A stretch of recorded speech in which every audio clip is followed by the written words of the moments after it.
Hi, welcome. My name is Hilary Walczak. I'm the Grove City College Archivist. Thanks for joining us today.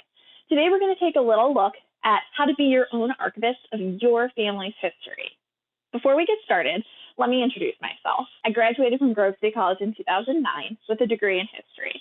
I then went on to get my master's at Indiana University of Pennsylvania, a master's degree in public history with concentration in archives. I came to the college in January of 2012. And that is pretty much when we established the Grove City College Archives. From there, in the last 8.5 years, we have been able to preserve and collect a large portion of the college's history, and we're continuing to do it on a daily basis. We also, as a small archive, get to do a lot of really neat things, like work with art, memorabilia, historical artifacts, including putting on displays and exhibits throughout campus. Hopefully, you'll be able to join us for our next exhibit, which will be during homecoming of 2021.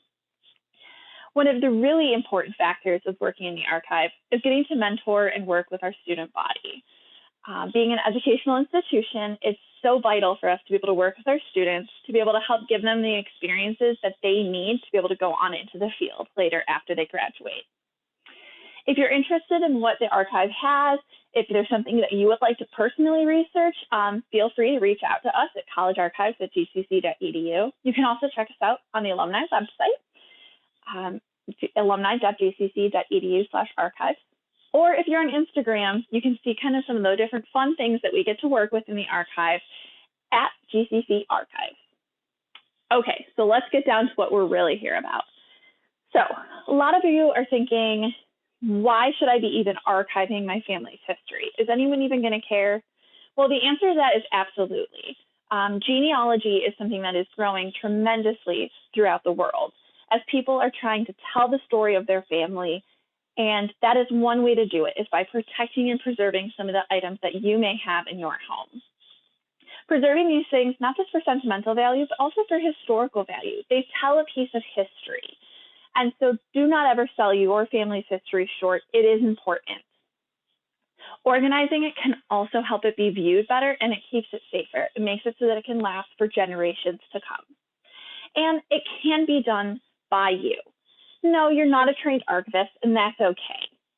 If you have a very large collection, say you have a family member who left you a large collection of writings or books, something along those lines, maybe you should hire a consultant. But for the most part, a lot of you are working with things like scrapbooks, photos, letters from grandma and grandpa, things like that. That you can definitely take some steps to help preserve it in your home so that it can last for generations. When we're talking today, we're going to talk a little bit about storage. So that's probably your first thing. Where in my house am I going to store this? You don't have a temperature-controlled room with low humidity, and I get that. Nobody does. And if you do, I want that. So probably the best bet is to try and find that location in your home that is the most ideal, that has a lower humidity, that has a more consistent temperature. Most of the times we're storing stuff in our attics and our basements. I get it. That's where I store a lot of my stuff too. But the problem is if you're dealing with older documents or a photo collection, those temperature fluctuations, especially in an attic, is going to break that down. It's going to make it more fragile, and eventually you will lose those items. One good thing to do is get yourself a little humidity and temperature monitor. This little meter monitor can go in different rooms and tell you what the level of humidity in your home is. They're pretty inexpensive. You can buy them on Amazon, Walmart, Target, any of those kind of places. It also can tell you if your basement is possibly ideal. Probably the most ideal place in your home is going to be a closet or a room, if you're displaying the items, that is middle floor or interior room. Preferably, you don't want to be storing any of these items on an outside wall, as that is where you're going to have more of a temperature fluctuation. But closet space can often be hard to come by in a home, and so I get that. If a basement is the only option that you really have, if you are flood-prone basement, you're probably going to want to make sure that you're putting your boxes or whatever you're storing it in up on a higher shelf, so that if a flood does come, they are not going to be the first thing that is taken out. I don't love suggesting plastic totes like a Rubbermaid container, But if in a basement and you do have maybe some moisture issues or water issues, that tight sealed container can help protect some of your items. Adding some extra buffers of acid-free paper in there can also help. So it's not ideal, but there are solutions that you can do at home that will still help protect your items.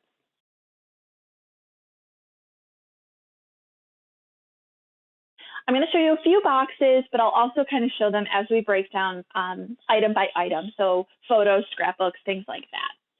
One of our most common archival boxes is one of these clamshell ones. Now, this is one of the most common ones. It's also really nice if you have a small collection. Say you don't have that many items, but you still want to keep them in a box, on a shelf, safe. This is a really good one to go with. You're probably also thinking, where do I buy this stuff? Gaylord is a company that I personally trust and use in our archive. There are several other companies, Hollinger, University Products. You can even find some of this stuff on Amazon. Gaylord is a really nice archival company that has a user-friendly website. It has easy-to-search items. It has some of these resources to be able to let you figure out what exactly you need and gives you tips on how to be your own archivist at home. Some of them even come in kits. So for example, if you're doing photos or documents, they also sell kits to be able to kind of get you everything you need right off the bat. It can be overwhelming. There are so many different products and you do not need all of them. You do not need to buy necessarily the best of the best of the best, especially if it's going in a wet basement, because even the best of the best of the best still could get wet in a flood. Other options, so when we go on photos, you can also see some of our photo boxes back here. These are really great so that you don't have loose photos just in a giant box. There's also slender things that are really good to put up on top of a shelf. These are good for flatter documents. They sell all different shapes and sizes. So if you have a comic book collection, they sell specific boxes just for comics. But again, if you're not looking to spend a lot of money, a Rubbermaid tote in the different sizes, they even sell photo Rubbermaid totes. So those are not horrible, and also sometimes they do latch. So if you are worried about something falling or it's a high traffic area, maybe those are good options. Hopefully you'll be able to find different things in your price range. And really, a lot of these websites will help you try to kind of figure out what you're going to do.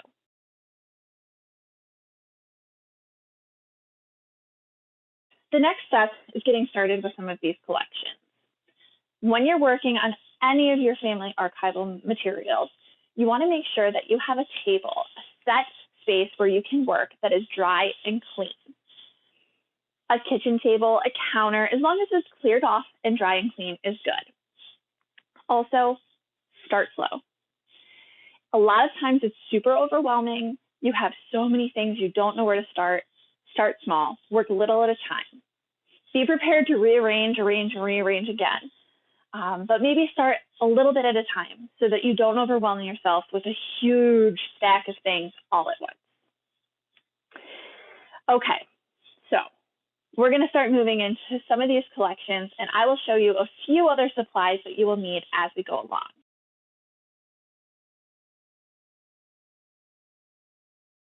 First, I'm going to start off with photos, because photos is something that everybody has. Everybody has probably a giant box full of loose photos that you ended up getting from your grandma, your great-grandma, your great-aunt after they passed away.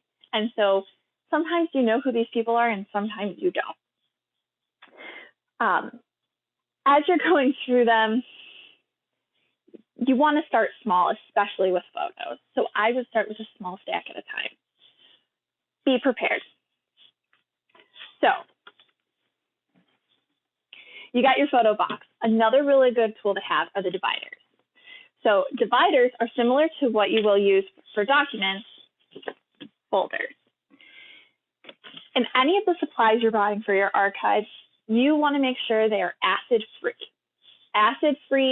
or archival safe. So oftentimes you say, oh, it's just a file folder, so I can just go buy that at Staples. Yes, if it says it's acid-free and archival safe, it's good to go. But sometimes those office supplies are not meant to last forever, so they actually have a lot of acidity. So just make sure you're looking for acid-free when you're buying things. Photo dividers are a good way to start. set up a couple, start chronologically. If grandma kept them organized and she actually had a method to her madness, keep grandma's order. So in archives, we call that the original order, the original creator's order. A lot of times that has a story in itself, and it is really good to keep that. But oftentimes, as I know I have, there's a giant box just messed up. So where you can start with that, set a couple dividers, maybe do it by decades, 1910s, 1920s, 1930s, all the way up to the 1990s. This way you can kind of start leafing in photos based on what you have.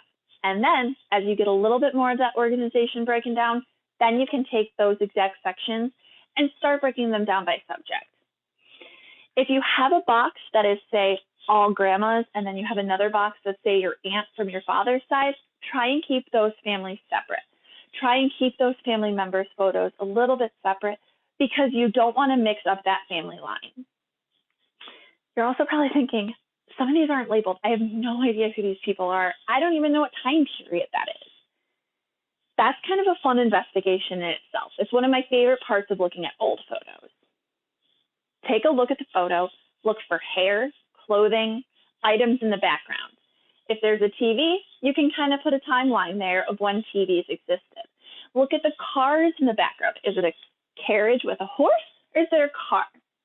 There's a lot of different things that can be a key indicator of the time period that that photo took place in. And luckily we all have Google, so you can kind of go on and you can search the internet to try and see what did hairstyles in 1920 look like. So once you have that, you can also kind of come up with subjects within those. So say you have great grandma's 99th birthday. So you'll want to keep all of grandma's 99th birthday together in one section. That's where it's really nice to kind of have chronological, because you'll be able to tell the story of your family from start to present. Also within there, label. So yes, there are going to be people you don't know who they are, but there are people you know. If you know who those people are and you can label it, label it. Do not label it as Grandma so-and-so or me, because in 100 years, no one's going to know who me is. Please label your first and last name. Label grandma's first and last name. With photos, with anything in archives, pencils are your best friends. You really want to use pencil in anything because it can be erased. It's not permanent. Pencil is your best choice for this. You want a little bit of a softer lead so that it isn't etching into a document or a photo. Now, some of these photos, pencil isn't going to write on, and I understand that. And that's where some of these archival companies or even craft stores sell items that are really good for the back of photos. So some of the options that you have too is if you have say it's a photo that came out of a scrapbook and it's a black paper on the back. A white pencil, a white soft pencil that's made for photos is going to do a great job of labeling that photo. There's also softer lead black pencils for labeling as well. And then if you are going to need to use a pen, say none of these pencils are writing, especially on the shinier 1980s, 1990s, early 2000s paper, a soft tip marker or pen is going to be nice. You still want it to be fine. You don't want a giant Sharpie. You don't want something that's going to bleed through the photo, but you want something that is going to write on there. And that's some of those items you can find on Gaylord. You can find them on Amazon. Some of them you can even find in craft stores. But labeling across the board is going to be so helpful for your family in the future. If you have it labeled, then people can go back and figure out who that person is. If you don't know, don't label it. But again, writing on your divider will help. I also suggest when you're all said and done, you've gotten everything pretty much done, create what I would call a finding aid and what we call in the archives a finding aid. This is a full listing of what is in that box and pretty much the order. You don't necessarily have to do it item by item, but this will help if the box ever flips upside down and everything falls on the floor, you can help put it back together again.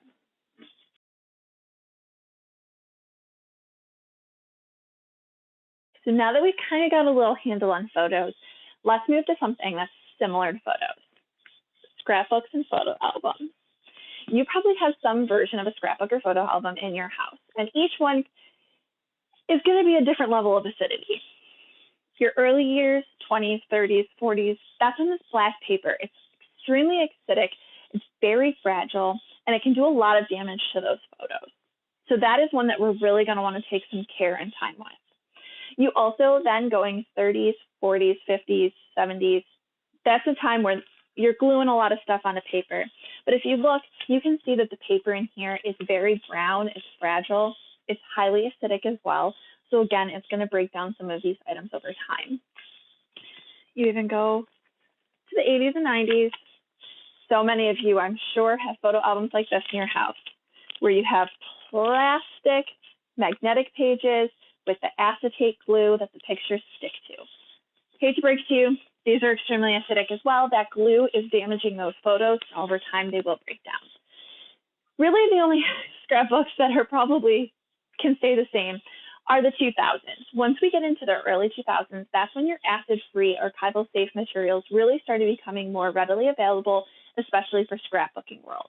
Those adhesives are far less acidic than any of the adhesives we're going to have in these books. You're also going to have more acid-free paper that's being used, and as time has progressed, it's continuing to get more acid-free. So once we talk through some of these books, if you do end up kind of rebuilding one of these scrapbooks, those are going to be the materials you're going to want to buy.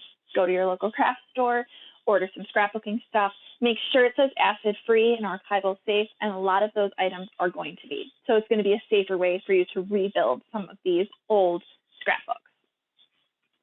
What I always suggest before you disassemble any scrapbooks is take pictures of it beforehand.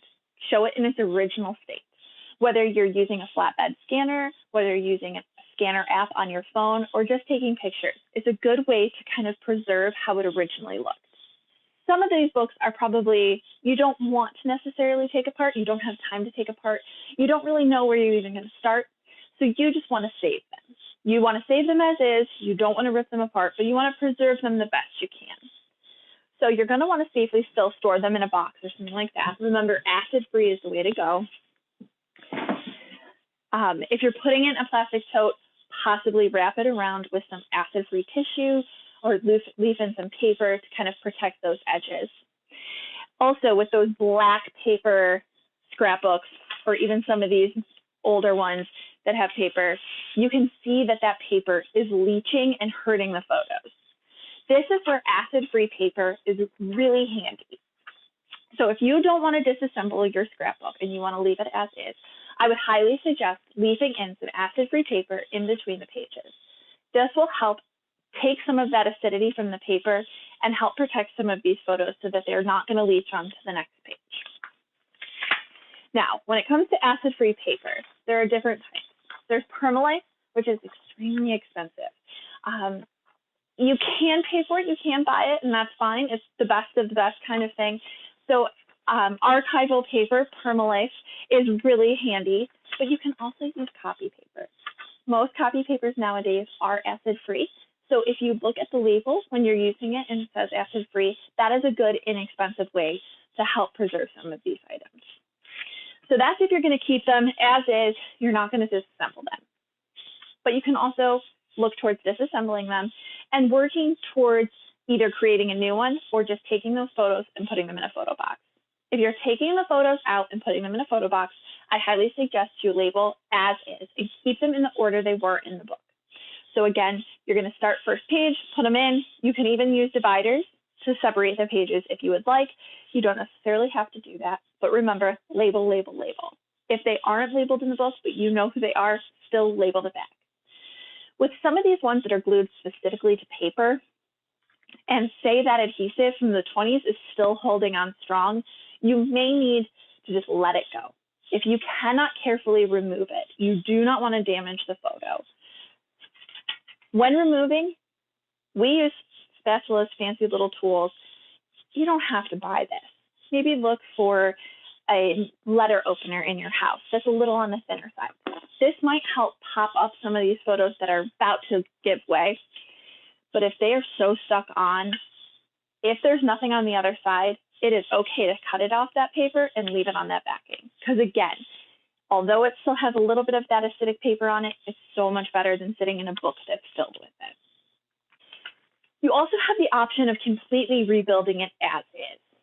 So if you're going to do that and you're going to remove all the pages, then what you're going to want to do is rebuild, keep it in order, keep things in order, and use those craft supplies that I've talked about that are acid-free. You can also buy them from Gaylord. There are scrapbooking and scrapbook saving materials on Gaylord, Hollinger, University Products, those archival websites. So those are some ways that you can really help preserve those scrapbooks and make it so that they can still be used.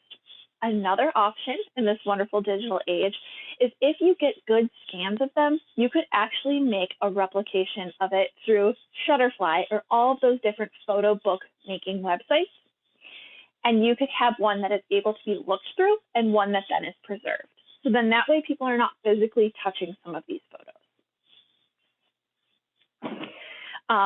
Also, when handling photos, I should have mentioned this earlier in the photo section, I apologize. You don't want to touch the photo. You want to touch the edges.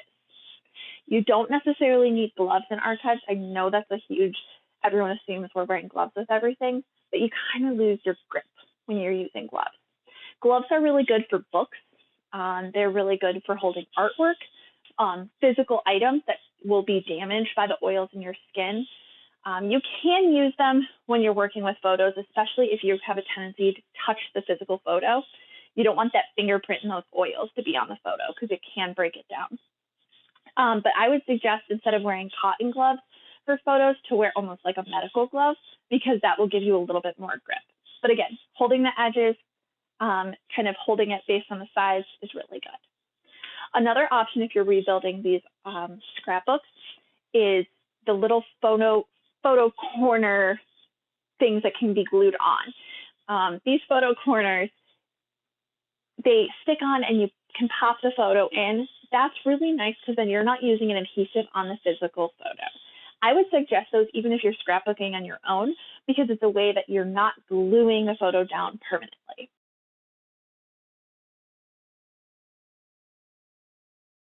Say you happen to have a letter collection. Your parents wrote letters to each other during World War II, and you have the entire set of love letters. The arrangement is going to be similar to photos. You're going to want to kind of keep family documents chronological order. You don't want a letter from 1942 and a letter from 1980 sit next to each other. You also want to keep the subjects relatively the same. So if you have letters between mom and dad, you want to keep mom and dad together. You don't want to leave aunt and uncle and everybody else in there, unless that is the order in which you were given them. So say your mother kept all of these letters and she kept them in a specific order. Again, we go back to that original order and you want to keep them in that. But again, so a lot of it is going to come down to kind of trying to keep a somewhat chronological order, and then you can also do a subject order within that as well. Documents can be tricky at times. This is where a lot more preservation sometimes has to come in.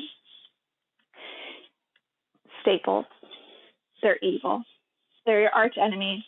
Staples, paper clips, rubber bands, they're all going to have to be removed. Staples can rust. They can not only have the rust go on to other papers, they can end up ripping. It can hurt the quality of the document and the integrity of the document, so it's best to remove them. Again, I use fancy little spatulas, but your fingernails can sometimes do as good of a job. A nail opener, the only thing you don't want to use is one of those pry open staple removers. That is the fastest way to rip through your document. Some of these are going to be in there. They're going to be in there so tightly, and it is tricky. So please do me a favor. If it is so stuck in there and you're worried you're going to rip the document, just leave it. Because if you're going to do more harm than good, it is better to just leave it. Another thing is paper clips, fasteners, anything metal that is on those documents you want to remove. Rubber bands. Rubber bands on photos, on documents, on letters, anything. It's disgusting. Over time, they break down. They'll go through a phase where they glue to it, and then eventually they become this dry, nasty thing that you have to scrape off.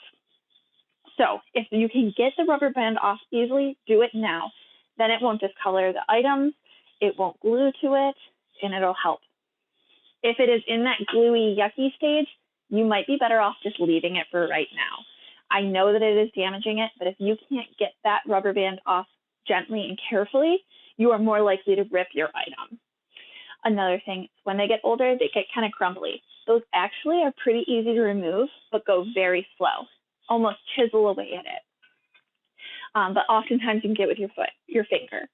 If it's starting to lift up the paper, if it's on a photo, again, leave it. If it's going to do damage, it is better to leave it there than do more damage. That's permanent. Okay, documents, same thing. You can leave in the paper in between documents. So say you have a letter, for example. This letter comes with an envelope and 3 sheets of paper. And then you have your next letter that has an envelope and 2 sheets of paper. How do I keep these separate? Do I have to use a folder for each individual one? No, that is a huge waste of money and a huge waste of folders, sorry. So what you want to do here is always keep the envelope, first of all, because the envelope is a guide to the date. It is a guide to the person's full name. Maybe they had pet names for each other. Well, their full name is going to be on the envelope. So that is helpful to identify who the people are in the letter. It also has usually a stamped date and time on it, and that helps you arrange your letters if they're not good and meticulous about writing the date on their letters. So always keep the envelope and always put it first. It is the start of the letter. It is the first thing that you see when you open the letter. So envelope, paper of the letter, then you can throw in that copy paper right there, and that will separate to the start of the new one. That way you kind of have a little built-in divider, and it's also protecting because that paper probably has some high acidity. And so that way it helps from leaching from one letter to the other. Other options too, especially if you don't have a large collection. I, for example, have some Civil War documents that it's only 3 pieces of paper. It's not enough for an entire box. So what I use is polypropylene sleeves. These you can buy actually on Amazon. Some of the office supply companies sell some similar things. You just want to make sure, again, that they're acid-free and archival safe.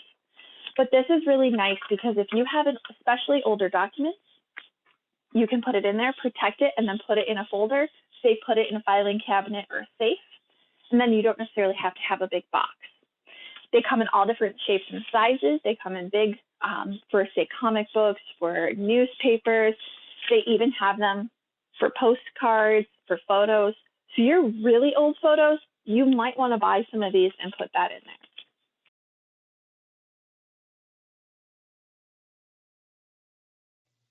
So another document that you probably have in your house are newspapers. Oftentimes you're in a sporting event, you're in something, and you cut out a newspaper article.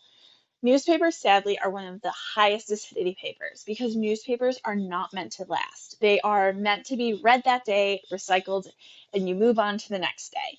So over time, they break down the fastest. So that is one of those places where leaving in paper in between news articles in a folder is really helpful. Again, you're going to arrange them similar to how you would your documents or your photos, trying to keep them in chronological order. If you have a lot of newspapers from one newspaper or towards one person, you could do a subject order and chronological within there. But again, you're going to want to leave in paper in between each individual article. If you have giant full-size newspapers, chances are you're not going to want to have a big giant box made for an outstretched open newspaper. Yes, having it open is going to preserve it longer. So if you did want to buy a newspaper box, they sell them, and that's where you can have them laid out flat in there. But if you have to keep them folded, it is okay. Yes, the creases will put strain on it over time, but if you are doing everything else in your power to preserve those documents, hopefully they won't break down as fast. You can find a lot of tears in newspaper. That's probably where you're going to find a lot of your document tears are within newspapers.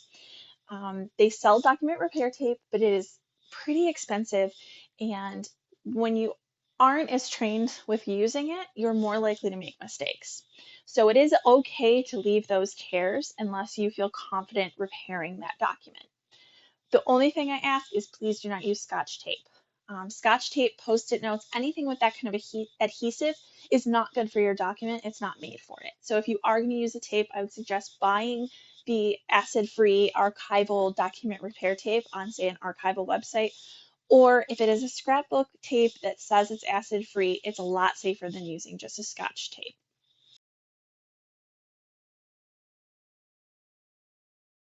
Some other items that you're also going to have in your house are books. Everyone has books. Now, books are one that oftentimes people want to display. So if you are displaying your books, it is best, again, to avoid that outside wall. If you have a shelf, make sure it is a good shelf. You want them standing up straight if they are going to be vertical. The taller the book, sometimes it's better to be horizontal. If it's tilted and on its side, it is going to put more of a strain on the spine, and it can hurt it over time. If it is an older book that has red rot, that is when it's flaking and the leather is flaking off, and you get left with just piles of dirt and disgustingness on your hands. That is one when you're going to want to probably wear gloves, and you will probably not want it next to other books. You will want it to be protected. If you are storing it, they sell book boxes, specific book boxes, and that is something that you could look into. Some of these other boxes also can work for books if you're storing them. Again, if you're storing them, I would do them flat instead of vertical. You can also take some of these folders and create your own little book cover. It's kind of like back when you were in school and you cover your textbooks with paper. Well, instead of using a paper bag, use maybe one of your acid-free folders and you can kind of fold it around. They also sell cotton, linen, dye-free, kind of like a ribbon as a string that can go around it. You really want dye-free because you don't want a color leaching into your paper or into your books. Cotton and linen is one of your safer, and you don't want to do it too tight because you don't want to create indentations. But that is a safer way to kind of preserve some of your books. A lot of books, it is very difficult to repair them.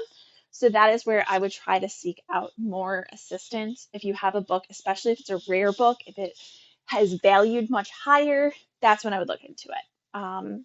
But family books, family Bibles, they're so meaningful and they're worth keeping. So just making sure that they're protected and in a safer space in your house, in a good shelf, laying the proper way, it is going to be much better for their long-term longevity.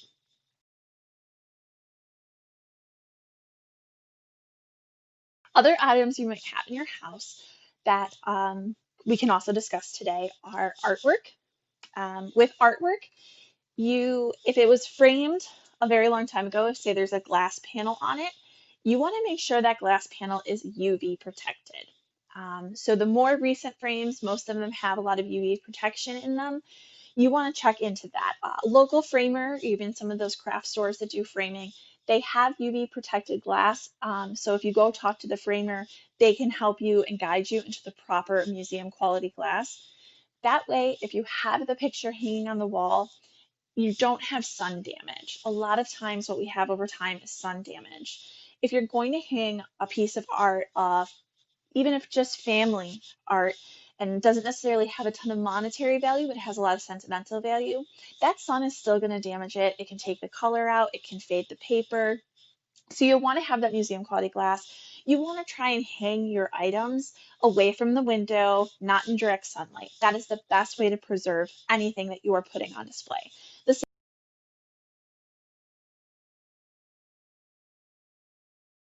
So you have an old flag, you have your great grandmother's wedding dress. Those are items that you do want to preserve, and that is where I would suggest investing in some of the bigger acid-free clothing boxes. You can wrap it in acid-free tissue, or you can wrap it in a nice cotton, dye-free linen or cotton cloth, and wrap it in that box. And again, storing it in some of the same locations that you're storing any of your documents or photos, protecting it, putting it up higher. You do want to make sure clothing is clean when it's going in. If you have a tendency to get pests in your house, like moths, putting a few of those cedar balls, cedar things that you can buy are also helpful to kind of distract from the moths coming and attacking your clothing. But again, making sure it's clean going in is going to be your best bet. And also wrapping it up and protecting it, folding it nicely. You don't want to fold it too tight. You want to kind of have it a nice, even, flat bold.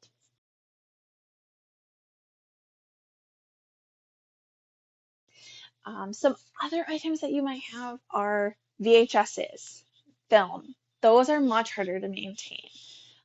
You do still want to keep them in a humidity controlled, temperature controlled room. With cassettes and VHSs, they actually can stick together over time. So you're going to want to spin them. That is one of the best ways to preserve them, is spinning those spools. I would also look into digitization. A lot of places are starting to do it so that you can actually digitize your family photos and your family memories, your family videos. So I would look into them. A lot of times they're not that expensive. Even places like Costco, Sam's Club, they can sometimes do it for you as well. So that is an option if you want to try and maintain them, because VHSs, all of that technology is starting to kind of go away. So you do want to get on that before you no longer have the opportunity, and then it is extremely expensive to digitize those materials. And last but not least, speaking of digitization, some of your archives might already be digital. Taking care of your digital archive, it also be complicated. You take a million photos, you have thousands of photos of your kid's first birthday. You can archive your present as well. Curate those Google Photos, those iCloud. Make sure you are working to kind of keep them under control to a certain extent. Delete, go through once in a while, start at the very beginning, work your way to the present, and delete some of the ones that are an accidental picture of your arm, an accidental picture of the wall, the really ones that you were a complete mistake and don't have any value whatsoever. Then you can also go through the ones that you took 1,000 trillion of and delete the duplicates. Delete the ones that you took and they all look identical, and save a couple of the ones that really have the best photograph. And then that way, in a couple of years, you won't have millions upon millions of photos that you never go through, you never work through. It's good to kind of curate as you go along and get those more manageable so that you are more likely to save them. If you are scanning some of these photos, documents, scrapbooks, I suggest saving in formats that are going to be saved and can be used in future generations. PDFs are right now one of our standards that we can save in. TIFF files are another one. JPEGs are still good as well for a photo. But saving in a PDF, especially for like your scrapbooks, your documents, it's the safest way to kind of save it digitally. Also, if you're taking the time to scan your photos, your scrapbooks, your documents, please back them up. Do not just save them on your computer, because if something happens to your computer, you could lose them. So I always suggest saving them up either on an external hard drive, a flash drive, or better yet, a cloud service. So backing them up on a Google Drive, your cloud for your Apple, that's perfect. Your iPhone can help you with that. So saving that and having that backup is very helpful. And it's good to just digitize these things, because a lot of times that's the best way to share it with other family members. So if you are looking for a good scanner, I would highly suggest Epson. They have a lot of budget-friendly flatbed scanners that are helpful. But again, your phone can have, there are several apps that are good scanner quality apps that you can scan your documents much quicker, and then you can go immediately to the cloud. Thank you so much for joining me. I know there's a million other things I could talk about. I hope I made this reasonable enough for you to be able to handle it on your own. Again, if you have any questions, please contact me at collegearchives@gcc.edu.